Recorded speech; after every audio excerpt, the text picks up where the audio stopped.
Support for this podcast and the following message come from Corient. Corient provides wealth management services centered around you. They focus on exceeding expectations, simplifying lives, and establishing legacies that last for generations. Leverage their exclusive network of experts to help achieve your personal and professional financial goals. As one of the largest integrated fee-only registered investment advisors in the U.S., Corient has experienced teams who can craft custom solutions designed to help you reach your financial goals, no matter how complex. Real wealth requires real solutions. Connect to a wealth advisor today at Corient.com.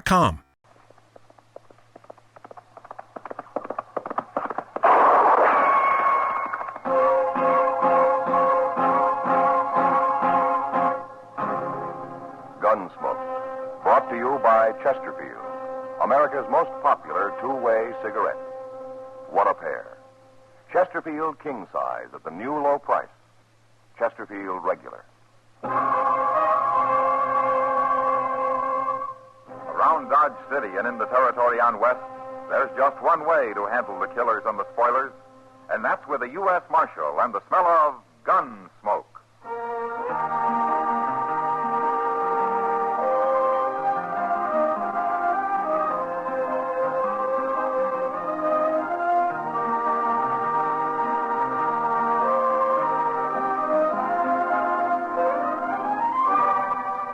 Gunsmoke, starring William Conrad, the transcribed story of the violence that moved west with young America, and the story of a man who moved with it.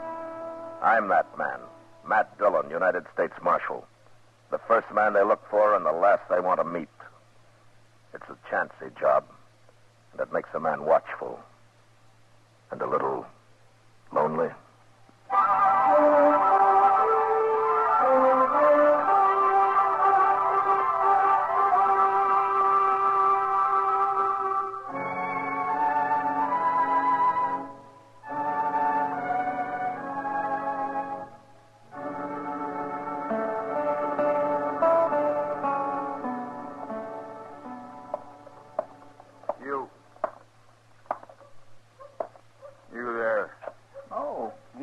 Talking to me?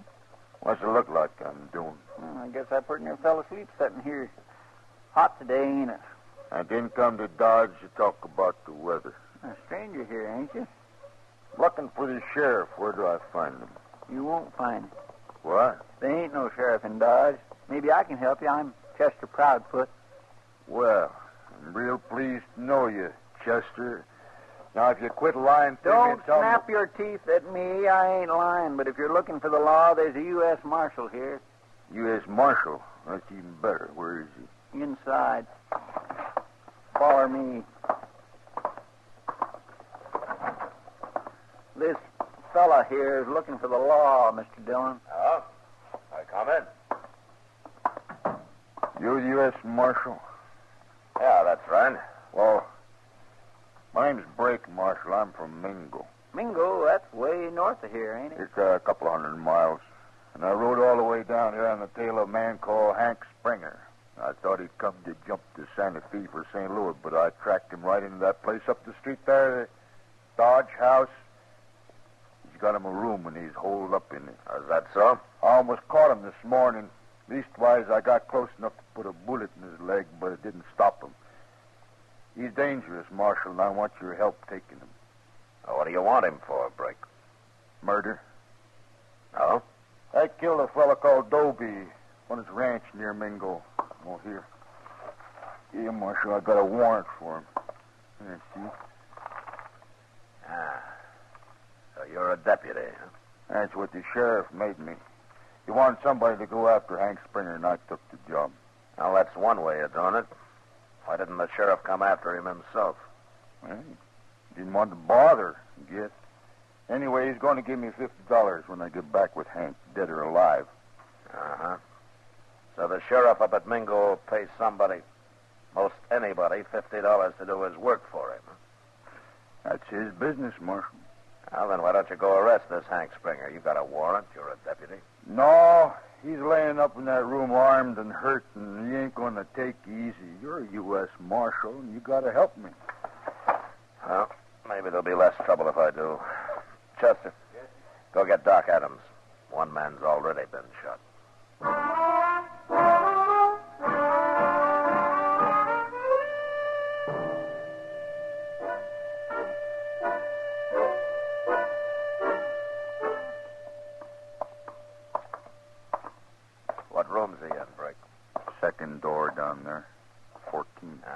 Doc, I'm here, Matt. you better stay where you are. We won't need you till the shooting's over. I'll wait. You stay back, too, huh, Chester? Yes, sir.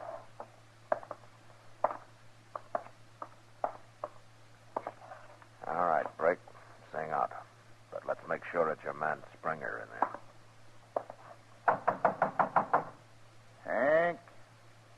Hank Springer. We got you trapped. Come on out. Who's that? Bill Brake from Mingle. I've been deputized to take you back. What for, Brake? You know darn well what for. For murdering Dobie. I didn't murder Dobie, nor no one else. Then why'd you run? Heard the sheriff was trying to stick me with it. You go away and leave me alone, or I will kill somebody. Wait a minute, Break. Springer, this is Matt Dillon. I'm a U.S. Marshal. I want to talk to you. Marshal, huh? What are you doing there? Well, I brought a doctor along to take that bullet out of your leg as soon as you open this door. No. Don't you try opening that door neither. Listen to me. Fighting the law won't help you. But if you didn't kill Dobie, all you have to do is go back and prove where you were when it happened. I didn't kill him, Marshal. I swear I didn't. Oh, that lie. Shut up, Brick. Springer, if you didn't do it, stop acting like you did. Nothing's going to happen to you if you're innocent. They can't hang you without you proving you did it. Well, maybe you're right, Marshal. Of course I'm right. One thing, though, I won't go back in no handcuffs. What? I won't go back in handcuffs. There's a warrant out for you. You're going back under arrest. Not in handcuffs, not like no chained-up dog. It's the one thing I couldn't stand. I'll die fighting first. Break. You can take this man back without handcuffing him, can't you? Well, sure. Sure. I Springer, Break says he won't handcuff you. Let's hear him say it. Well, all right, tell him, Break. I won't handcuff you, Hank. That's a promise. That's a promise. You swear? I give you my word. You say you got a doctor with you, Marshal. He's standing right here, Springer. Okay. All right, Springer, put your hands out that door empty. I ain't going to fight, Marshal. Hold your gun on him, Marshal. He might try something Get yet. out of the way, Break. Okay. I'll take your gun, Springer. Yes, sir, sure. All right, now go lie down on the bed. Yeah. Doc, come on in here, huh? Coming, man.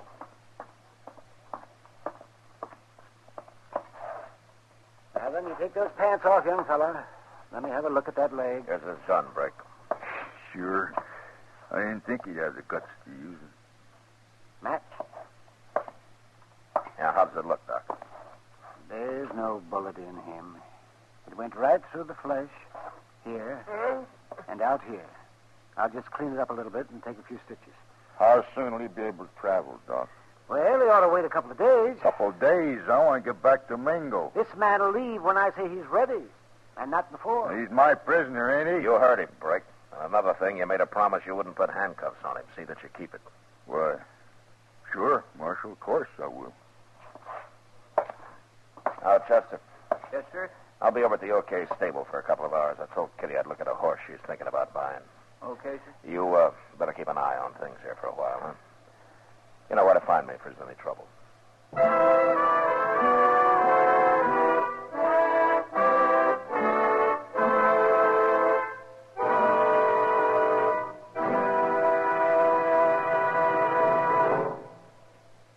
Almost 100 years ago, Charles Kingsley wrote that tobacco is a lone man's companion, a bachelor's friend, a hungry man's food, a sad man's cordial, a wakeful man's sleep, and a chilly man's fire.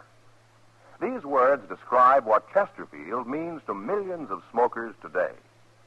You and I smoke for relaxation, for comfort, for satisfaction, and in the whole wide world, no cigarette satisfies like a Chesterfield. Only Chesterfield has the right combination of the world's best tobaccos. Highest in quality, low in nicotine. Best for you.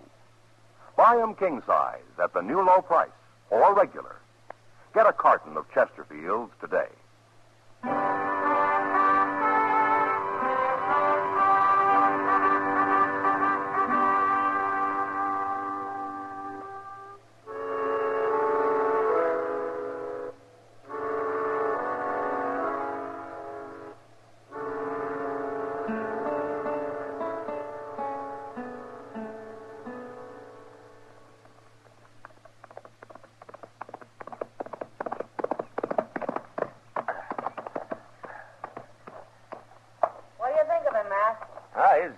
good horse, Kitty. You've been on him an hour. Is that all you got to say? Should I buy him or not? Not for $40, Kitty. What's wrong with him? Oh, nothing I can see. But he's not worth $40. Oh, you can buy a lot of horse for that much money, Kitty. I like this one. Oh, hello, Marshal. Hello, John. Look, Kitty, you don't get time to ride very often. Why don't you rent a horse when you want one, huh? Because I want to own a horse. What's the point of working if you can't own something now and then? Okay, Kitty. All right, now start at 25 and don't give him $1 more than 30. You mean I got to get into one of those horse trading affairs? Where you spend a whole day sitting on your heels and scratching up the dirt with a straw? Trying to think of a million ways to avoid coming right out with what you're really there for? No, thanks. I can make $10 faster than that. All right, Kitty. I'll try to make the deal for you. Oh, wait a minute. After all, I'm a woman. Maybe I can get him a little confused. Huh? You know? I'll bet I can buy that horse for $20. Hey, Chester, how do you like my new horse? Fine, Miss Kitty, fine, but I don't have time to look at him now. Oh, what's the matter, Chester? Well, it's Hank Springer, Mr. Dillon. What happened, you see, I went downstairs to cool myself off with a couple of beers, and when I got back to his room, he was gone. Gone? Yes, sir. Doc had already left, and I was only away for about an hour. I had a feeling something was going to happen. Well, where's Brake? Wasn't he watching him? Well, that's the bad part of it. Brake's there, all right, but he's dead. What? I took a good look at him, Mr. Dillon. There's no bullet hole in him, but his neck's all swole. Well, Hank Springer choked him to death with his bare hands, that's what. Oh, no wonder he wanted Brake to promise not to handcuff him. And another thing, Mr. Dillon, when I asked the clerk, he remembered seeing Hank run out and grab a horse from the hitching rail. Well, he's got a good start on us. See you when we get back, Kitty.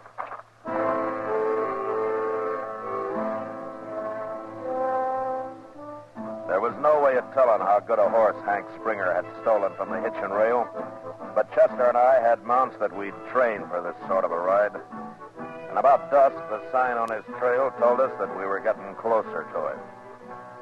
It was just after dark when we spotted a campfire in a cottonwood grove. We slowed down as we rode up to it. Hey, those trees would make an awful good ambush, Mr. Dillon. Yeah. I don't see nobody around that fire. Let's spread out a little, Chester. Okay, sir.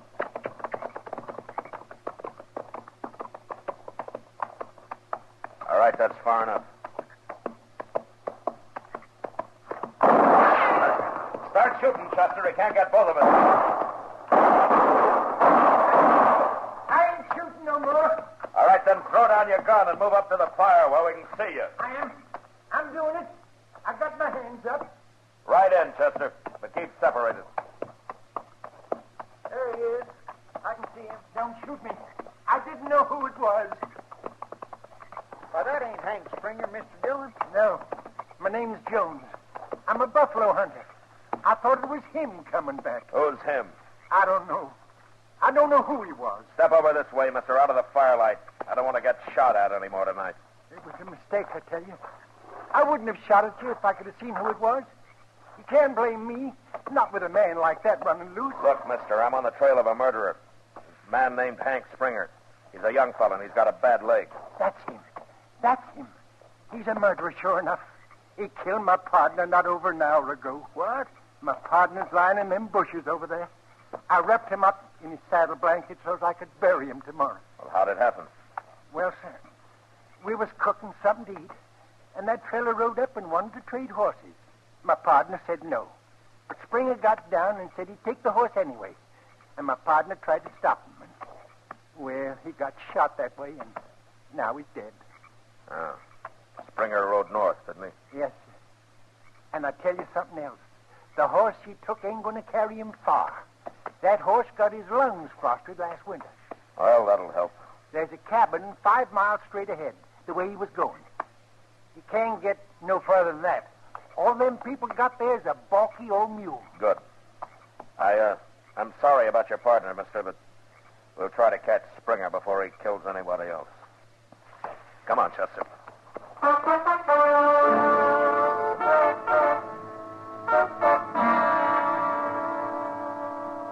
There was no moon that night, and it was pitch dark, so we had to guess at right and straight. But we managed pretty well, and in about an hour we saw the lights of a cabin off to our left. We rode over, left our horses 100 yards from it, and then went the rest of the way on foot. We could hear voices inside, so we sneaked up to the window. I'm telling you, lady, I can't wait much longer. Are you sure you ain't lying to me? It's Hank Springer, Mr. There Dillon. ain't no It's him right reason now. why I should lie to you. My husband should have been back before this. But it won't do you no good when he does come. You won't get far on that mule of ours. Well, what's wrong with your mule? Nothing, except for being ornery and stubborn. I'll get him over that fast enough. You can have the mule, mister. I don't care about that. But don't hurt my husband, please. Lady, I don't want to hurt nobody. Unless they get in my way like some has done lately. You're an outlaw, ain't you? Never you mind. Look, when your husband walks in here, don't you give me away. All I ask is you don't shoot him. Chester. I won't shoot him Come if on. he starts it. But I ain't going to get shot neither. We better do something quick before her husband gets back, Mr. Dillon. Look, I got an idea, Chester. If that woman's at all smart, it might work. What? You get out there in front of the cabin, but far enough away so nobody can see you.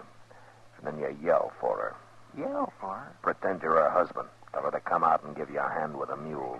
Yeah, but what'll I call her? I don't know her name. Call her wife or woman, anything like that. It doesn't matter. She'll know it isn't her husband. Where'll you be at? Flat against the wall by the front door. He won't trust her to come out alone. And when he comes out, I'll take him. All right, get going now. Okay.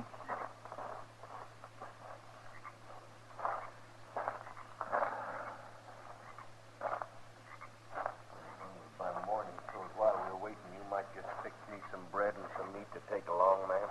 Bread and meat. Pork, fat, and beans is all I got around here, mister.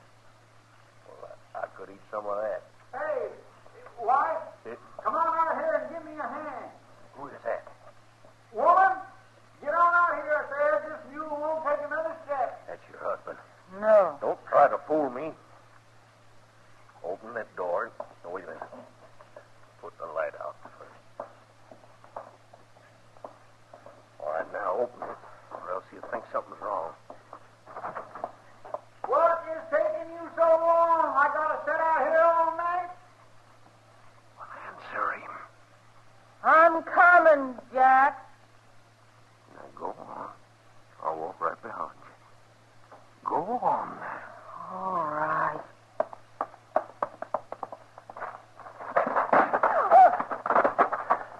All right, come on in, Chester. Who are you? Where'd you come from? I'm Marshal Dillon from Dodge, man. You got nothing to worry about. Hank Springer's killed his last man. Who's this? I knew it wasn't Jack. Oh, it worked fine, didn't it, Mr. Dillon? He walked into it like a lamb to slaughter. Good evening, ma'am. Hello. Get his gun, Chester. Yes, sir. Tell me, ma'am, is your husband really coming back tonight? Yes, he is, Marshal. Well, we'll spend the night here if you'll let us. But I'd like to borrow that mule in the morning. Hank Springer wanted to ride him up to Mingo. And I'm going to see that he does.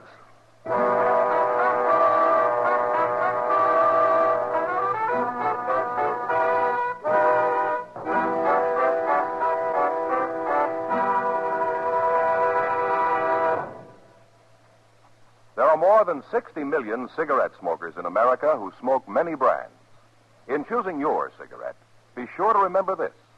You will like Chesterfield best because only Chesterfield has the right combination of the world's best tobaccos. Highest in quality, low in nicotine, best for you. You and I smoke for relaxation, for comfort, for satisfaction. And in the whole wide world, no cigarette satisfies like a Chesterfield. Yes, you'll get the greatest possible pleasure from a cigarette when you choose Chesterfield. The right combination of the world's best tobaccos. Highest in quality, low in nicotine. Therefore, best for you. Buy 'em king size at the new low price or regular. Get a carton of Chesterfields today.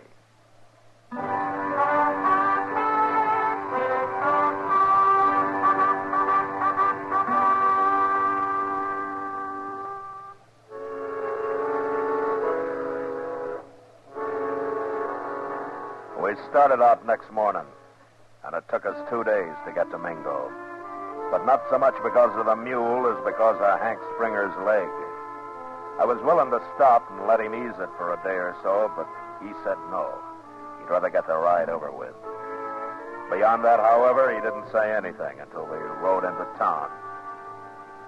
Mingo was a small place and out of the way of the cattle trails, so it was as quiet and peaceful as any frontier town could be. There's the sheriff's office across the street. Okay. Well, no use to stop there, though. Why not? Sheriff don't use it much.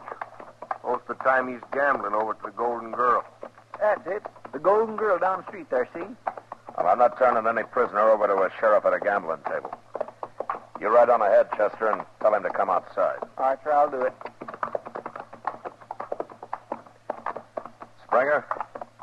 Well, there's still time to tell me. There's something I'm sure curious about. You can ask me, Marshal. Why in the world did you head back up here? I'm Jim Powell. Who's Jim Powell? I figured it out, Marshal. It was him that killed Dobie.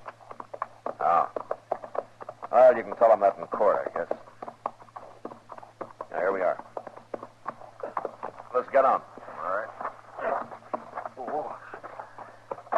Marshal. Yeah. You still think I'm lying, don't you? Well, I don't know, Springer. But it doesn't matter much what I think, does it? Oh, I guess not. I can prove I didn't do it. Then why did you run in the first place? Well, I knew he was after me. I got scared. Shouldn't have, but I did. And there's a sheriff. Marshal Dillon, I'm Sheriff Riley. Hello? The man here told me all about what happened. I'll take charge of Hank Springer now. Look, I'm going to get a fair trial. Ain't I, Sheriff? I don't talk to murderers, Hank. I don't care about that buffalo hunter, but killing Brake's a different matter. He was my deputy. Well, if you hadn't have picked a coward for deputy, I wouldn't have had to kill him. What do you mean, a coward? He was a coward and a liar, both. Wait a minute. What are you saying, Hank? Well, Brake promised me he wouldn't put no handcuffs on me. He swore he wouldn't, didn't he, Marshal? He did? Well, he got scared and he busted his word. I went crazy when he put them things on me, Marshal, and I choked him. And then I got the key. I took them handcuffs off and threw them away. Well, I had to run then. You're a fool, Hank. If you'd have come back peaceful with Brake, you'd be a free man right now. You mean you found out it was Jim Powell that killed Dobie? Of course I did. Jim Powell got real drunk the other day and started bragging. Me and a couple other fellas got him in jail, and he confessed as soon as he sobered up. I knew you didn't do it, Hank. I knew it all along. Well, then why was you saying I did? Why'd you come looking for me? Well, you just had to stick it onto somebody, didn't you? I should have figured that, knowing you. You're gonna hang now anyway. What difference does it make? Well, you'll be glad to see me hang, won't you, Sheriff? I never did like you, Hank. That's why I picked you in the first place. Hank. What, Marshal? I've changed my mind. About what? About turning you over to this rotten, worthless sheriff. You can't talk like that. Shut up! Hank hasn't committed any crime around here, so I'm taking him back to Dodge for trial. He's my prisoner, Marshal. You can't cheat me out of him. I got a right to him. You got nothing. And sheriff or no sheriff, I'll bend a six-gun across your head if I hear any more out of you. Well? All right, let's go, Hank. All right, thank you, Marshal. I'd like that just fine. But first, Marshal, I want to go over to jail there. I want to tell Jim Powell I don't bear him no grudge for letting him chase me before he talked. Because he might feel bad about it, especially the trouble I'm in now. Well, that's decent of you, Hank. Well, it's your jail, Sheriff, so take him. We'll wait outside. Come on. Bet you sure ain't losing credit for bringing me to trial, don't you, Sheriff? That's enough, Hank. Stop needling him. Oh, did hate you, Hank. Yeah, and I always Stop it, I said. All right, Marshal, I will. All right, take him in, Sheriff, but don't be long. We got to get started for Dodge. Come on, Hank. You walk in front of me.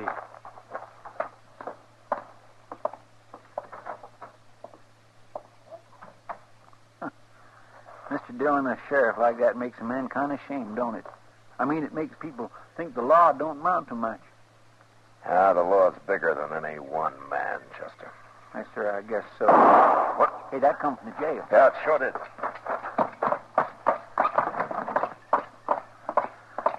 Hank, Mr. Dillon, you've been shot. All right, put the gun up, Sheriff. He started to run. Run where? Into a cell? No. He jumped me first. I had to shoot him.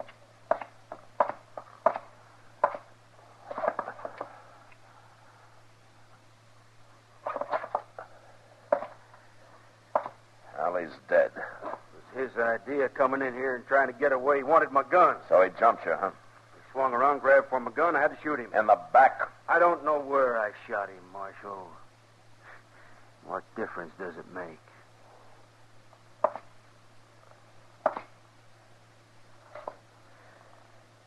Hand me your gun, Sheriff. What? Your gun. Give it to me. You're forgetting I'm the sheriff in this town, ain't you? You're the sheriff, but I'm arresting you for murder. No. No? Get away from me, Marshal. He's just about to draw, Mr. Dillon. No, he wasn't, Chester. But I wish he had. I'd rather have ridden back to Dodge without him. He's going to make mighty poor company.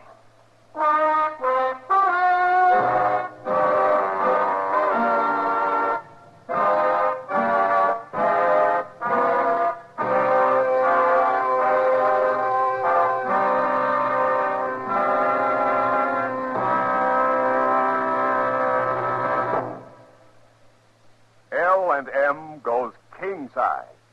Yes, L&M goes king size. Now, L&M is king size as well as regular. Both have the same low price. Both have the miracle tip for the effective filtration you need. Yes, it's the filter that counts. And L&M has the best. You get much more flavor, much less nicotine, a light and mild smoke. Yes, this is it. L&M filters, just what the doctor ordered. Buy a carton, king size or regular, both at the same low price. L&M filters, America's highest quality and best filter tip cigarette.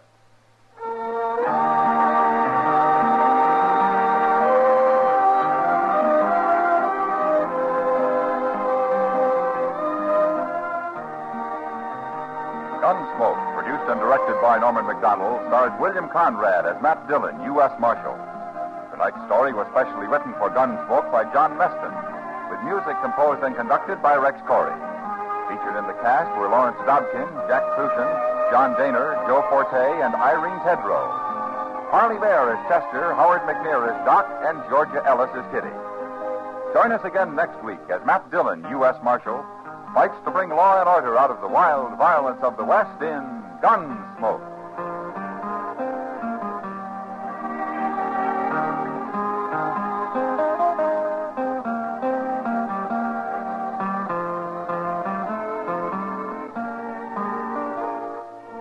Remember, next week at this same time, Chesterfield will bring you another transcribed story of the Western frontier on Gunsmoke. This is the CBS Radio Network.